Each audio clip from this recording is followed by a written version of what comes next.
మనలో చాలామంది కాకుల దూరని కారడివిని అనే మాటను తరచుగా వింటూ ఉంటాము. అదే విధంగా కాకులు వాళ్ళని దేవాలయాలు కూడా కొన్ని ఉన్నాయి. అక్కడ పక్షులు కాకులు వాళ్ళు అందుకు గల కారణాలు ఏంటి అనే ఆసక్తికరమైన విషయాలను ఇప్పుడు తెలుసుకుందాం. మనం ఏదైనా గుడికి వెళ్ళినప్పుడు లేదా ఆధ్యాత్మిక ప్రాంతాలకు వెళ్ళినప్పుడు రకరకాల పక్షులు కనిపిస్తూ ఉంటాయి. కొన్ని చోట్ల పావురాలు, మరి కొన్ని చోట్ల కాకులు, ఇంకా కొన్ని చోట్ల డేగలు వంటి వాటిని చూస్తూ ఉంటాం. పురాణాల ప్రకారం కాకిని శనిదేవుడు వాహనంగా పరిగణిస్తారు. శని ప్రభావం తొలగించడానికి కాకిలో తమ పూర్వీకులను చూసుకుంటూ వాటికి ఆహారాన్ని కూడా ఇస్తారు. కొన్ని దేవాలయాల్లో కాకులతో పాటు పక్షులనేవి మనకి కనిపించవు. ఎందుకని ఆలయాల ప్రాంగణంలో కాకులు కనిపించవు? దాని వెనక ఉన్న రహస్యాలేమిటో ఆ దేవాలయాలు ఎక్కడెక్కడ ఉన్నాయో ఆసక్తికరమైన విషయాలను తెలుసుకుందాం. యాగంటి ఉమామహేశ్వర ఆలయం ఆంధ్రప్రదేశ్ రాష్ట్రంలో కర్నూలు నగరం నుంచి యాగంటి దేవాలయం ఉంది. సుమారు 90 కిలోమీటర్ల దూరంలో ఉంటుంది. ఈ ఆలయం ప్రాంగణంలో మనం ఎంత వెతికినా ఒక్క కాకి కూడా కనిపించదు.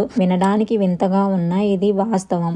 పూర్వకాలంలో ఈ ప్రాంతాన్ని అగస్త్యుడు అనే ముని దర్శించాడు. అక్కడ తన ఘోర తపస్సు చేస్తున్న సమయంలో కాకులు ఆయన తపస్సుకు భంగం కలిగించాయంట. అప్పటి నుండి అక్కడ ఒక కాకి కూడా కనిపించకూడదని ఆయన శాపం విధించారంట. అప్పటి నుండి అక్కడ ఒక కాకి కూడా కనిపించదు. కోటప్పకొండలో కూడా కనిపించని కాకులు. ఈ దేవాలయం ఆంధ్రప్రదేశ్ రాష్ట్రంలో గుంటూరు జిల్లా నర్సరావుపేట మండలం మంద గ్రామ పరిధిలో కోటప్పకొండ త్రికోటేశ్వరుని ఆలయం ఉంది. ఈ కొండ మీదకు ఎక్కే సమయంలో మనకు ఒక కాకి కూడా కనిపించదు. ఇప్పటికీ అక్కడ కాకులు అనేవి కనిపించవు. పురాణాల ప్రకారం ఒక గొల్లబామ రోజు అక్కడ ఉన్న శివుడికి పెరుగన్నం తీసుకొచ్చి పెడుతూ ఉండేది. నువ్వు ఊర్లోకి రా అని ఆమె అడుగుతూ ఉండేది. అయినా నవ్వి ఊరుకునేవాడంట స్వామి. ఆవిడ రోజుట్లాగే ఒక రోజు పెరుగన్నం తీసుకువస్తూ చల్లకుండా అక్కడ పెట్టి కూర్చొని ఉంది. అలసట ఒక కాకి వచ్చి వాలి పెరుగుకుండా కింద వేసినది. అయ్యయ్యో, పైన ఉన్న పెద్ద ఆయనకి తీసుకుని వెళ్తున్నాను పెరుగన్నము, ఈ కాకి కింద పడవేసినది అని బాధపడింది. పరమశివుడు బ్రాహ్మణ రూపంలో కిందకి వస్తూ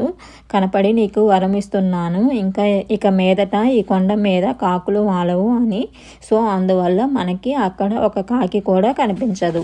జగన్నాథ ఆలయం ఒడిశా రాష్ట్రంలోని పూరి జగన్నాథ్ ఆలయంలో కూడా ఒక పక్షి కూడా ఎగరదు. ఈ ఆలయ ప్రాంగణంలో కూడా మనకు పక్షులు అనేవి కనిపించవు. అక్కడ పక్షులు ఎందుకు ఎగరవు అనేవి ఇప్పటికీ మిస్టరీగానే మిగిలిపోయింది. ఆలయంలో ఇదొక్కటే కాదు, ఇంకా చాలా మిస్టరీలు ఉన్నాయి. ఈ గుడి గోపురం మీద సుదర్శన చక్రం మీరు ఎటువైపు నుంచి చూసినా అది మీ వైపే తిరిగినట్టు కనిపిస్తుంది. ఈ గోపురం నీడ కూడా ఎక్కడా కనిపించదు. ఈ గోపురం పై ఉన్న జెండాకు ఒక ప్రత్యేకత ఉంది. ఇక్కడున్న జెండా గాలి వస్తున్న వైపు కాకుండా దానికి వ్యతిరేక దిశలో వీస్తుంది.